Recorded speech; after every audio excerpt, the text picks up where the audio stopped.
하나님 말씀 하박국 2장 1절부터 4절까지 봉독해야 됩니다. 내가 내 파수하는 곳에 서며 성루에 서리라. 그가 내게 무엇이라 말씀하실는지 기다리고 바라보며 나의 질문에 대하여 어떻게 대답하실는지 보리라 하였더니, 여호와께서 내게 대답하여 이르시되 너는 이 묵시를 기록하여 판에 명백히 새기되 달려가면서도 읽을 수 있게 하라. 이 묵시는 정한 때가 있나니 그 종말이 속히 이르겠고 결코 거짓되지 아니하리라. 비록 더딜지라도 기다리라. 지체되지 않고 반드시 응하리라.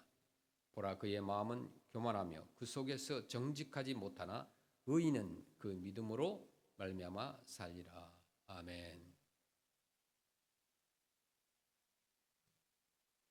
감사합니다. 우리 매일의 삶을 지금 어떻게 살고 있습니까? 우리가 사람을 보기에는 다 같은 사람처럼 보입니다. 그런데 실은 우리 사람 속에는 두 가지 형태의 사람이 있습니다. 그 두 형태의 삶의 자세가 있는데, 하나는 그 리액션으로 사는 사람이 있습니다.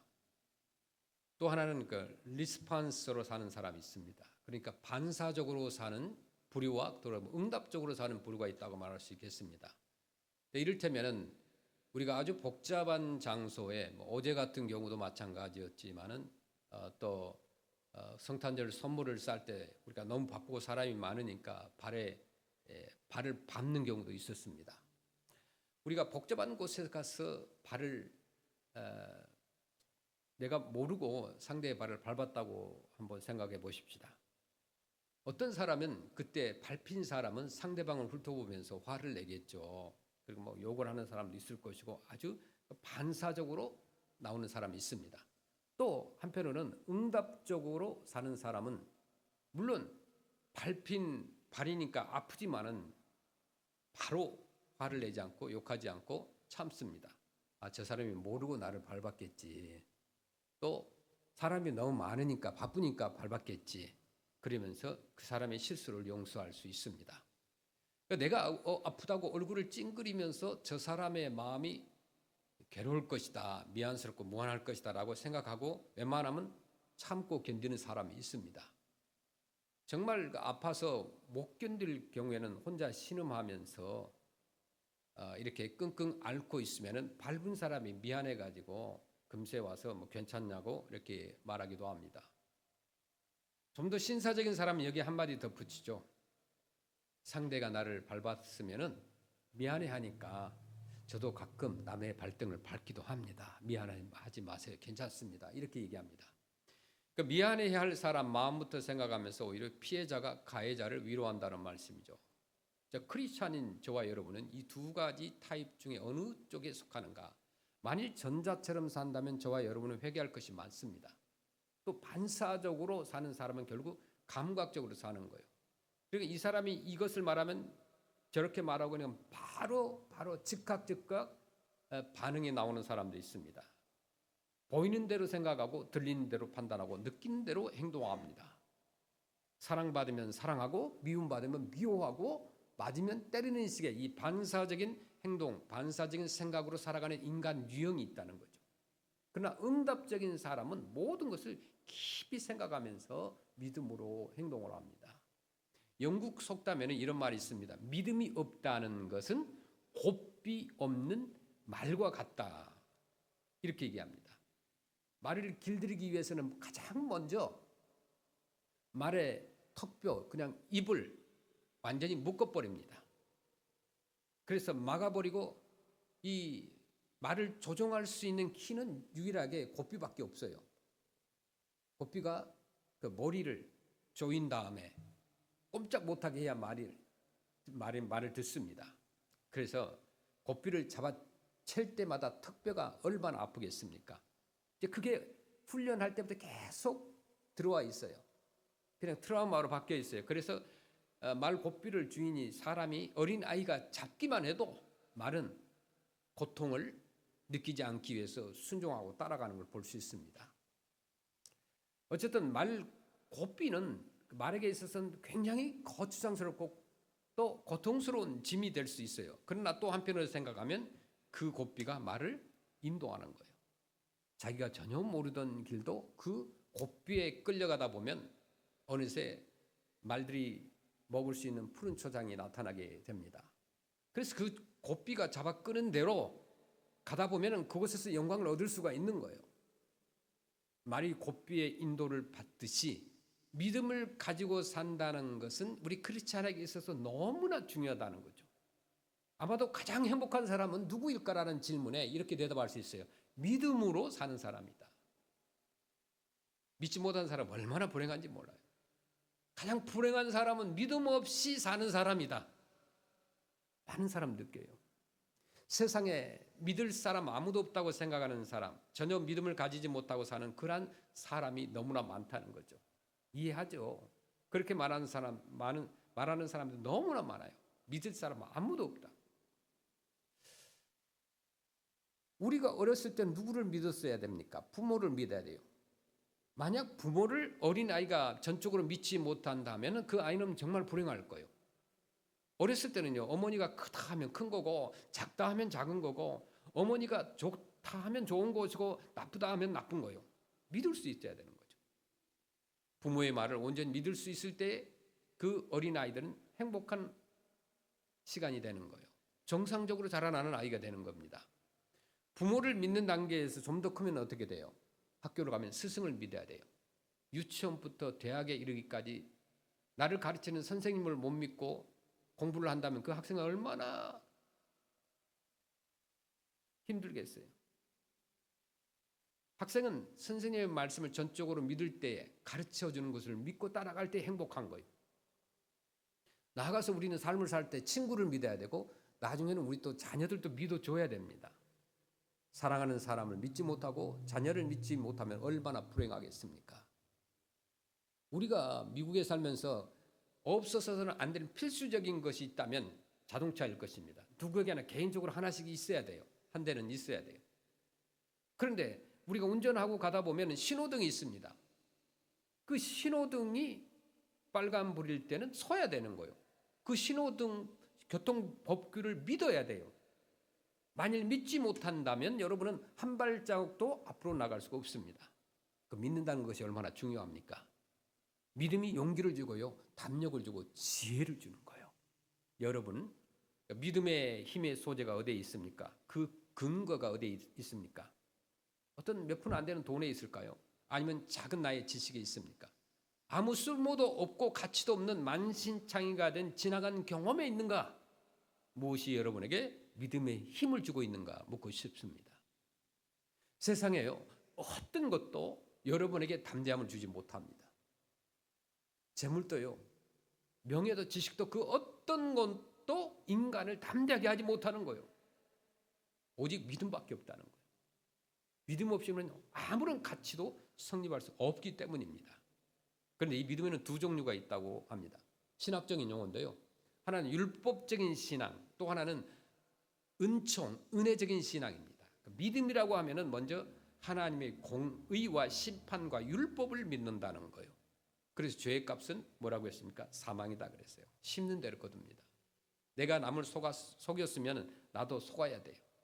내가 남의 물건을 빼앗았으면 나도 뺏겨야 됩니다.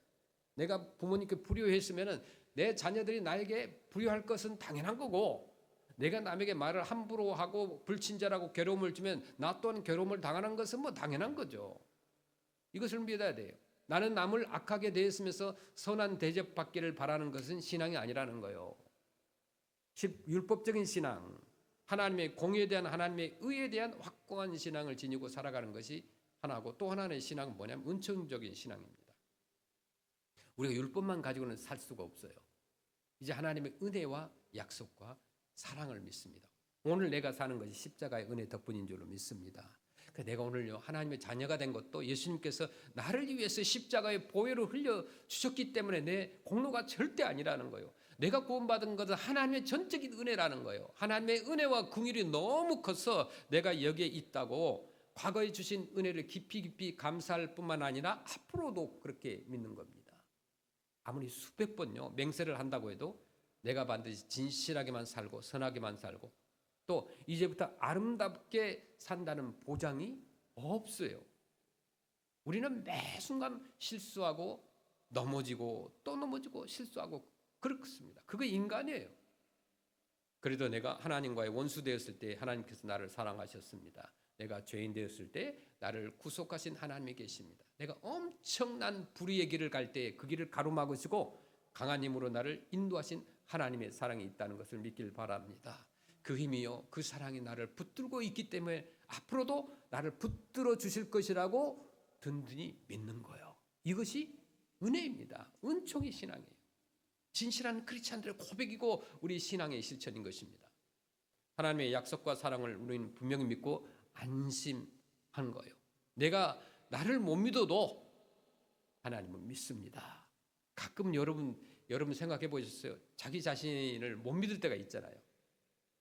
제가 저를 못 믿었던 경우 딱 한 가지만 말씀드리면, 금요일 날 어떤 푸드를 가져와서 내리고 이제 지게차를 파킹을 하고 나오는데 기둥에다 제 머리를 딱 박았어요.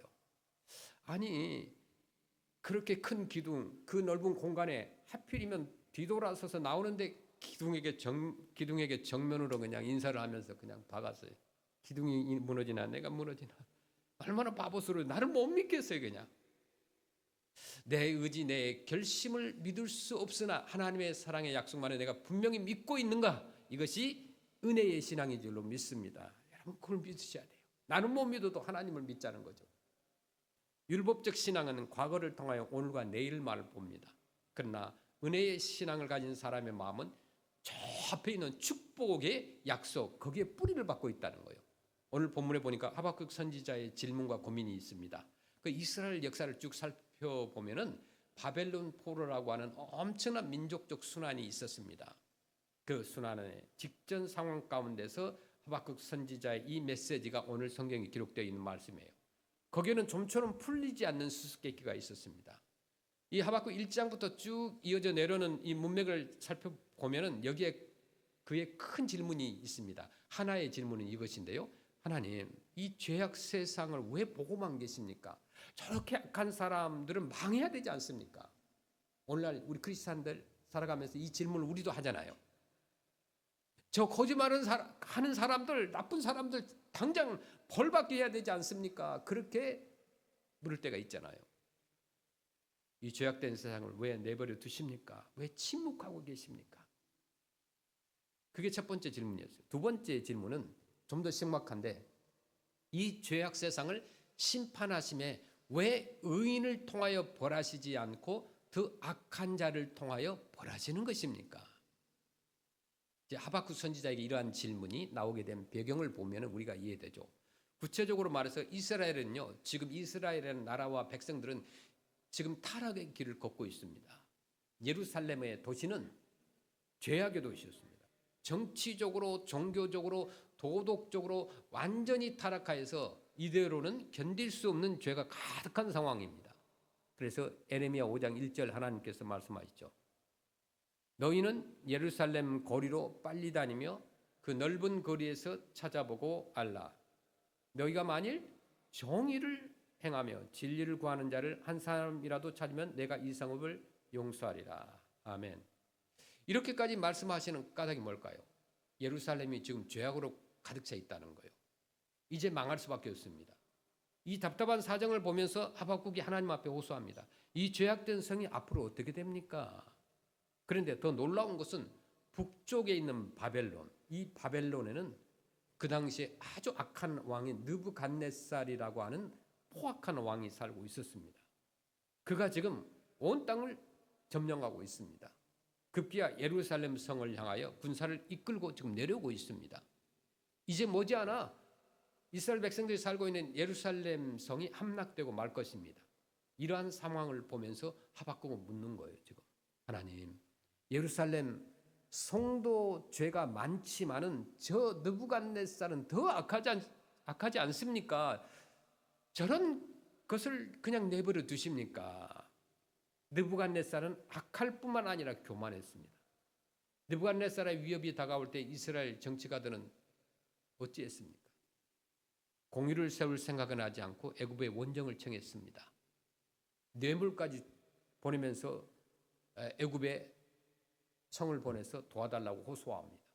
심지어 어떤 정치가들은 아예 애굽으로 피난을 가버립니다. 여기까지만 생각해도 오늘날 우리 미국이나 한국이나 국가들의 정치가들을 생각하시면 돼요.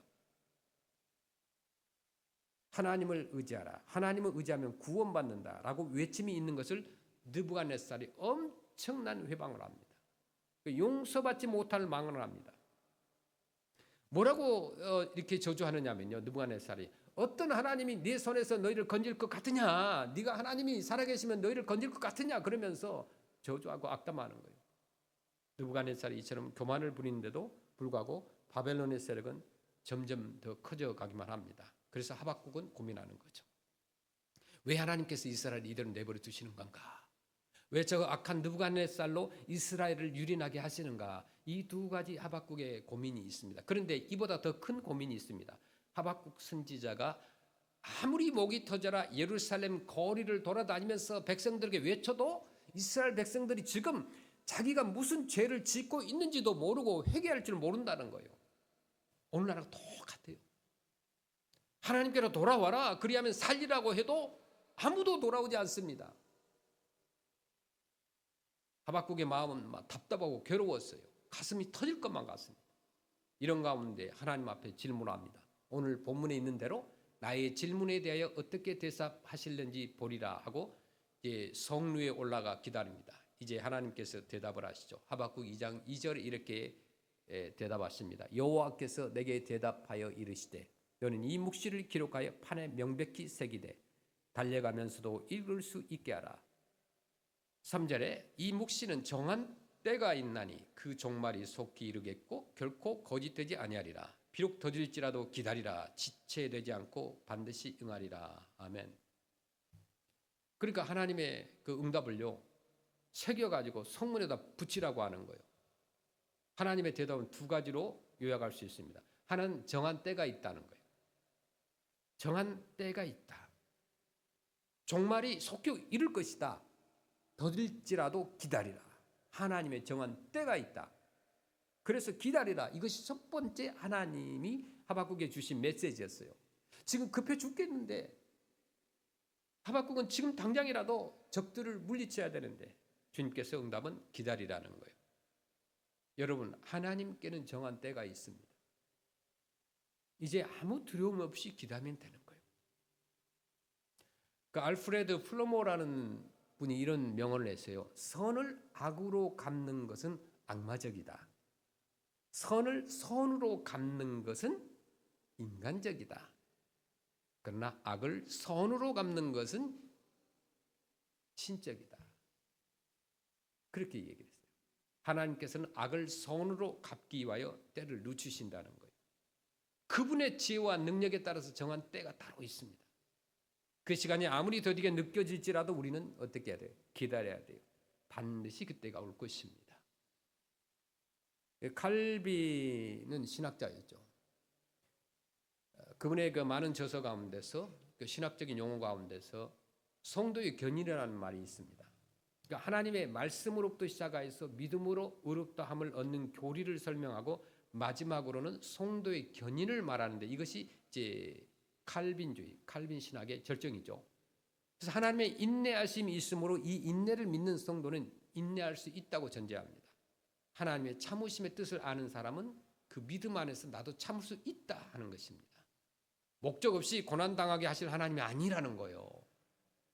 신앙적 역사 의식을 가진 사람만이 자기 십자가를 질 수가 있습니다. 하나님의 정한 때가 있어요. 이것을 확실히 믿는 사람은 오늘 내게 있는 고난도 고통도 참을 수가 있는 겁니다. 그 롤랜드 윌티스 헤이즈라고 하는 가수가 있습니다.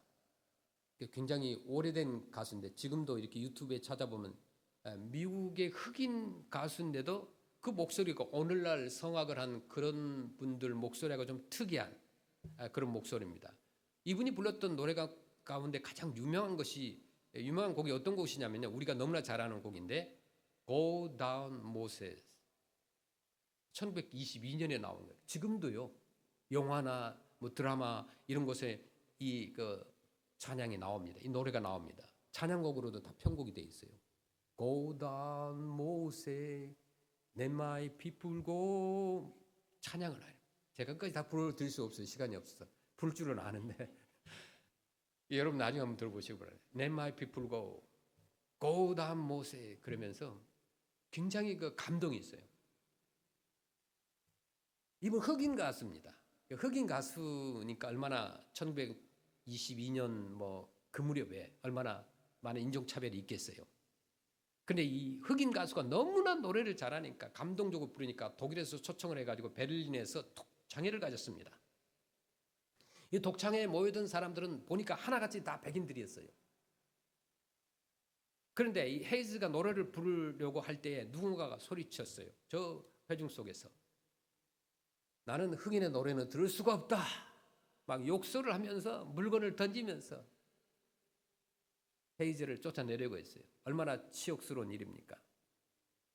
가수 자신도 이에 맞서 그냥 그 자리에서 백인에게 욕설을 해버렸어요. 내뱉어 버렸어요. 그렇게 맞받아서 욕을 하고 돌아서는데 이제 무대를 떠나려고 했어. 그런데 그 순간에 자기 앞을 가로막는 환상이 있었습니다. 바로 그 환상은 빌라도의 법정 앞에 서 계신 예수님의 현상이었어요. 예수님께서 온갖 모욕을 당하시면서도 아무 말씀이 없으셨던 것이었어요. 헤이즈는 그 환상을 보고 청중 쪽을 향하여서 다시 무대를 내려가다가 돌아왔습니다. 그리고 고개를 숙이고 한참 묵상에 잠겼어요. 그리고 하나님 앞에 기도했습니다. 그때 그의 눈에 눈물이 흐르기 시작했어요. 그때 군중들, 소란스러웠던 그 청중들 그 모습을 보고 있던 이 헤이즈의 모습을 보고 있던 많은 청중들이 태도가 바뀌기 시작합니다. 조용해집니다. 그렇게 10분쯤 시간이 흘러갔습니다. 그때 다시 헤이즈는 목소리를 가다듬어서 노래를 하기 시작했습니다. 사람들은 깊은 감동을 받게 된 거예요. 청중을 뜨겁게 사로잡는 훌륭한 독창회가 된 것입니다. 단순한 귀에 아름답게 들려주는 노래가 아니라 마음을 움직이는 정말 영적인 노래를 불렀던 겁니다. 노래가 끝날 때 박수 소리가 얼마나 컸겠습니까? 여러분 잊지 마시길 바랍니다. 그 흑인 가수 헤이즈가 가졌던 10분 동안의 묵상은 말할 수 없이 고통스럽고 아픈 것이었습니다. 떠나가고 싶고 욕하고 싶고 저주하고 싶었을 거예요. 그런데 그는 기다렸던 거예요. 저와 여러분, 우리 크리스찬의 삶을 살면서 억울한 게 너무 많아요. 그런데 우리는 기다릴 줄 알아야 돼요. 하나님의 정한 때가 있어요. 하나님이 정하신 때 바로 그 시간을 향해서 우리는 기다려야 돼요. 정령 응하리라 하신 말씀을 믿고 굳게 인내해야 돼요. 하나님의 두 번째 대답이 지금 하박국에게 들려옵니다. 뭐라고 말씀하셨느냐? 의인은 그 믿음으로 말미암아 살리라. 아멘. 이 말씀 로마서 1장 17절, 갈라디아서 3장 11절, 히브리서 10장 38절 너무나 잘 아는 말씀입니다. 한번 말씀 보겠습니다. 복음에는 하나님의 의가 나타나서 믿음으로 믿음에 이르게 하나니 기록된 바 오직 의인은 믿음으로 말미암아 살리라 함과 같으니라. 아멘. 갈라디아서 3장 11절. 또 하나님 앞에서 아무도 율법으로 말미암아 의롭게 되지 못할 것이 분명하니 이는 의인은 믿음으로 살리라 하였습니다. 아멘. 히브리서 10장 38절에 나의 의인은 믿음으로 말미암아 살리라. 또한 뒤로 물러가면 내 마음이 그를 기뻐하지 아니하리라 하셨느니라. 아멘. 의인은 그 믿음으로 말미암아 살리라고 했습니다. 눈앞에 보이는 것은 죄악이요 멸망이요 심판이라고 말씀합니다. 말할 수 없는 소용돌이 휘말려서 전혀 앞을 분간할 수 없습니다. 절망뿐입니다. 하나님의 무서운 심판만이 있습니다. 그러나 주님으로부터 들려오는 그 음성은 의인은 믿음으로 말미암아 살리라. 딱 하나였어요. 보는 것은 믿음으로 압니다. 보이지 않는 것은 믿음으로 보는 거예요. 새로운 역사의식으로 저 앞을 내다봅니다. 죄가 있고 심판이 있고 그리고 또 죄가 있으나 이 언덕 너머에 하나님의 심판이 있고 그 뒤에 하나님의 약속과 은총이 있음을 보는 거예요. 의인은 믿음으로 말미암아 살리라. 믿음으로 하나님의 창조를 압니다. 하나님의 심판이 비록 더딜지라도 더딘 것 같아도 확실하게 나타나는 것을 우리는 보는 거예요. 그것을 믿는 거예요. 심판뿐만 아니라 약속도 있습니다. 언제까지 변하지 않고 반드시 이루어질 그 약속이 있어요. 우리가 그 약속을 믿는 거예요. 우리 사람 사이에도요, 약속이 중요하죠. 의리가 중요합니다. 믿음이 중요합니다. 하물며 하나님과의 관계에서는 더 하지 않겠습니까? 우리는 정령 응하리라 하신 약속, 이 종말론적인 약속을 믿고 그 약속 안에서 살아가는 거예요. 또 우리는 하나님의 사랑을 믿습니다. 하나님이 세상을 이처럼 사랑하사 독생자를 주셨으니 우리는 십자가를 바라볼 때마다 하나님이 아직도 나를 사랑하고 계신다. 개별적으로 개인적으로 나를 사랑하시고 구체적인 사건 안에서 사랑하신다고 고백합니다. 잠시 어렵게 보일 때도 있지만 지금은요, 심판처럼 지금 심판 때처럼 보일지도 몰라요. 저주처럼 보일지 몰라요. 그런데 믿음으로 사는 사람은 그 가운데서 사랑을 봅니다. 하나님의 사랑을 믿고 지혜를 믿는 거예요. 그분께서 정하신 때를 믿고 그분의 능력을 믿습니다. 그래서 우리는 더딜지라도 기다리는 거예요. 사람들이요, 때로는 여러분 무시하시죠? 저도 많은 무시를 당해봤어요. 목회자니까 여러분보다 더 무시를 당해요. 그 무시는 대놓고요. 여러분은 대놓고 안 하겠지만 목회자는 대놓고 합니다. 아주 나쁜 건 아니지만은 그 성도들의 죄성이 있죠. 불평을 합니다. 무조건 달려옵니다. 제가 보니까 이 한국 사람들로만 무시하는 게 아니에요. 가만히 보니까 목회자를 인종은 똑같다. 이게 다양한 민족이 우리 안에 있는데 보니까 똑같아요. 끝나고 나면 막 보자고 하는 거예요. 왜 저 사람은 저걸 주고 나는 안 주고, 왜 저 사람은 저런 말 하고 나에게 눈짓을 나쁘게 했다, 말을 나쁘게 했다, 막 불평을 합니다. 나에게 지적을 하는 사람도 있어요. 나에게 함부로 말하는 사람이 있어요. 그러나 내가 예수 그리스도를 믿기 때문에 내가 믿음으로 인내하는 거죠. 그것이 크리스찬이에요. 오해와 편견으로 대하는 그들의 수준이 불쌍한 거요. 나의 기도와 기쁨의 시간을 그 옹졸한 그들에게 낭비하지 마시길 바랍니다.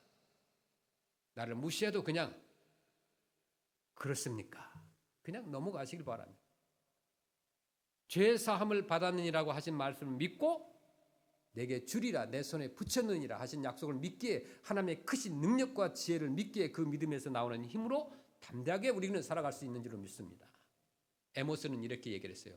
믿음이란 종달새의 알에서 그 새의 쥐저기는 소리를 듣는 것이다. 이 말을 여러분 이해하세요? 믿음이라는 게 뭐냐? 종달새가 지금 알을 낳았어요. 아직 새가 이게 태어나지도 않았어요. 병아리가. 그런데 그 알 앞에서 그 새의 쥐저기는 소리를 듣는 것이다 그랬어요. 그 알에서 깨어나서 종달새가 될 것이라는, 그 종달새가 깨어나서 다시 노래를 할 것이라는 것을 믿는 것이라는 것이, 그것이 믿음이라는 거예요. 믿음의 눈을 가진 사람에게는 눈에 보이는 것 이상의 것이 보인 줄로 믿습니다. 안 믿으면 안 보여요. 믿으면 보이는 것 이상으로 보여요. 제 눈에는 보여요. 우리 사역에 대한 믿음이 보여요. 우리 성도들에 대한 그 믿음과 신앙이 보여요. 그런다고 해서 이상한 목사 아니에요. 막 기도했더니 산신령이 나타나가지고 보여줬다, 그런 거 아니에요. 그러지 않아도 그냥 웬만한 믿음을 가지고 있으면 보입니다. 그 보인다는 것은 미래를 우리가 믿음으로 본다는 거죠. 고난의 십자가에서 하나님의 크신 축복과 약속된 미래를 보아야 되는 거예요. 그래서 믿음으로 사는 거예요. 믿음으로 보고 믿음으로 듣고 믿음으로 생각하는 거예요. 여호수아와 갈렙은요, 믿음으로 보았기 때문에 저 가나안 땅에 들어갈 수 있었다고 합니다. 그러나 나머지 10명은 어떻게 되었어요? 믿음이 없었기 때문에 그 시선이 그 현재에 머물렀던 거예요. 현재만을 보고 눈에 보이는 대로 판단해서 들어갈 수 없다고 절망을 했습니다. 우리는 여호수아와 갈렙이 가졌던 그 믿음으로 살아가기를 소원합니다. 그 믿음에는 언제나 긍정적인 것이 있었고 적극적인 태도가 있었던 거예요. 부정적이거나 절망은 없었다는 거예요. 믿음으로 사는 거예요. 미래에 살고 약속에 살고 긍정과 소망에 살아가는 거예요. 주님의 약속에 대한 바른 응답과 위탁으로 살아가는 거예요. 오늘 저와 여러분이 살고 있는 이 시대는 정말 암담합니다. 경제적으로 얼마나 지금 힘듭니까? 다들 힘들어해요. 연말이 되면은 그 도네이션을 해주는 그 회사나 이런 분들이 굉장히 많았어요. 도네이션 물품뿐만 아니라 그 도네이션 헌금을 해주신 분도 많이 계셨습니다. 우리 사역을 위해서. 그런데 올해는 도네이션을 해주시는 분들, 물건을 도네이션 해주신 분들을 보면요, 참 너무나 안타까워요. 비즈니스가 안 되기 때문에 문을 닫아야 되기 때문에 그것을 정리해서 저희에게 도네이션 하신 분들이 많아요. 비즈니스가 잘 돼서 해주는 분들도 계셨었는데 지금 그만큼 어렵다는 거예요. 경제적으로, 문화적으로 얼마나 사단 마귀는 문화를 통하여서 우리를 현혹시킵니까? 아이들을 다른 길로 인도합니까? 주님을 떠나게 합니까? 여러분 보세요. 아이들 가만히 있는 아이들이 없어요. 예배 이외에는 아이들 모든 아이들이 셀폰이 있더라고요. 아이들 다 뭘 한 줄 아세요? 게임을 해요.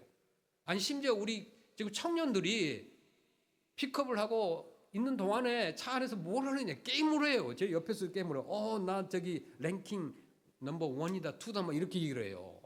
이게 지금 나이가 몇 살인데 38살 먹은 아이인 것 같아요. 그 완전히 물들어 있어요. 정치적으로 얼마나 절망입니까? 진짜 백성들을 위해서 자기를 희생할 사람 없어요. 정치인들. 신앙적으로 얼마나 답답합니까? 불확실한 미래지만 모든 것을 알고 계시고 종합적인 계획을 가지신 하나님이 우리와 동행하신 줄로 믿습니다. 두려움의 최상급은 미래의 마지막 순간인 죽음일 거예요. 죽음이 우리를 기다리고 있을지라도 예수 그리스도 안에 있는 자들에게는 죽음이 도리어 새로운 만남이고 천국 입성의 날입니다. 끝이 아니라 새로운 시작이라는 거죠. 두려워하지 말고 주님과 동행하시기를 소원합니다. 미래에도 우리의 주인 되시며 우리와 함께 하시는 하나님과 동행하시기를 원합니다. 변화를 두려워하지 마시길 바랍니다. 미래를 두려워하지 마시길 바랍니다. 미래의 주인은 내가 아니라 하나님이시라는 거예요. 불확실한 미래라는 영역에서 하나님을 소외시키지 마시길 바랍니다. 두려움의 현장은 하나님이 새롭게 일하시는 곳이라는 거죠. 두려움의 미래는 창조의 하나님이 선한 뜻을 이루어 가시는 여정입니다. 미래를 대처할 수 있는 능력이 비록 미흡할지라도, 미래의 상황이 더 악화될지라도 그 미래 속에는 하나님의 계획이 있다는 것을 믿어야 되는 거죠.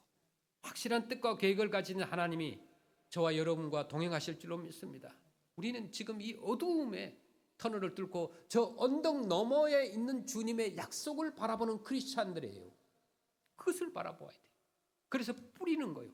우리 금요일 날 뿌려야 돼요. 힘들어요. 금요일 날 함께 푸드 디스피션을 와서 아침부터 와서 돕고 이렇게 또 음식을 싸고 그렇게 끝나고 끝난 게 아니었어요. 3시간 정도. 또 성탄절 선물 이 32갤런짜리 가방이 없어요. 우리가 줄 선물 들어갈 가방이 없어요. 너무 많기 때문에. 여러분 놀랍지 않아요, 여러분? 가방을 살 수가 없어서 쓰레기 봉투 32갤런짜리로 거기다 채웠는데 너무 무거워요, 막. 어제 어떤 분이 선물을 집에 가서 풀었는데 그 선물 속에 돌멩이가 나왔다고 그러대요. 지금 무엇을 넣었는지 아시는 분은 아세요. 근데 그 돌멩이 무겁더래요. 너무 무겁더래요. 애들이 들을 수 없어요. 돌멩이. 둥그렇게 된 돌멩이. 근데 그 돌멩이의 가격을 보고 놀랐다는 거예요. 돌멩이인 줄 알았는데 그 돌멩이가 아니었던 거예요. 아주 비싼, 집에 놔두면 공기를 정화시키는 그런 역할을 하는 건데 그건 뭐 몇십 개밖에 없어서 어떤 친구들은 못 가져갔겠죠. 그러니까 선물은 무거운 게 좋은 거예요, 여러분. 무거운 걸 좀 고르세요. 무거운 거 들고 무거운 거 가운데 뭐 좋은 게 있지 않겠습니까?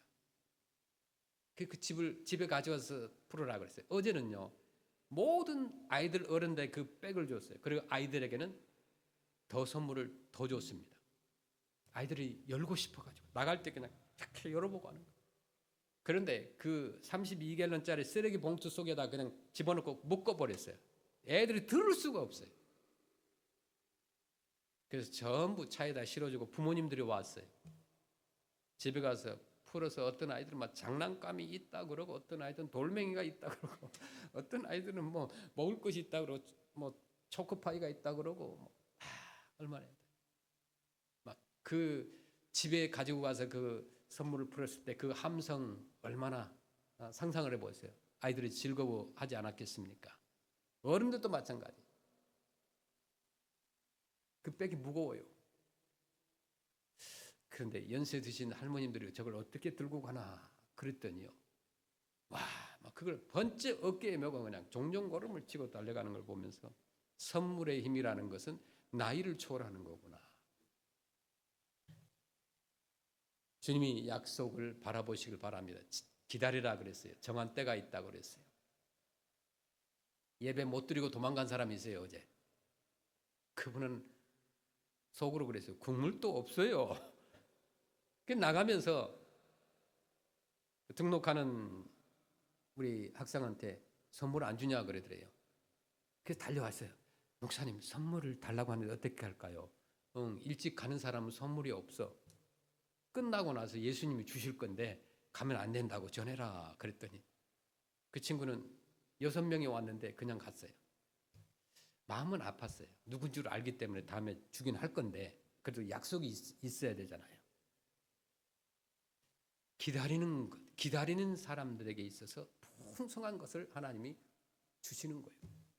여러분 기도하시고 기다리시길 바랍니다. 정한 때가 있습니다. 의인은 믿음으로 말미암아 살리라. 오늘 이 말씀으로 여러분이 살아가기를 간절히 축원합니다. 아멘.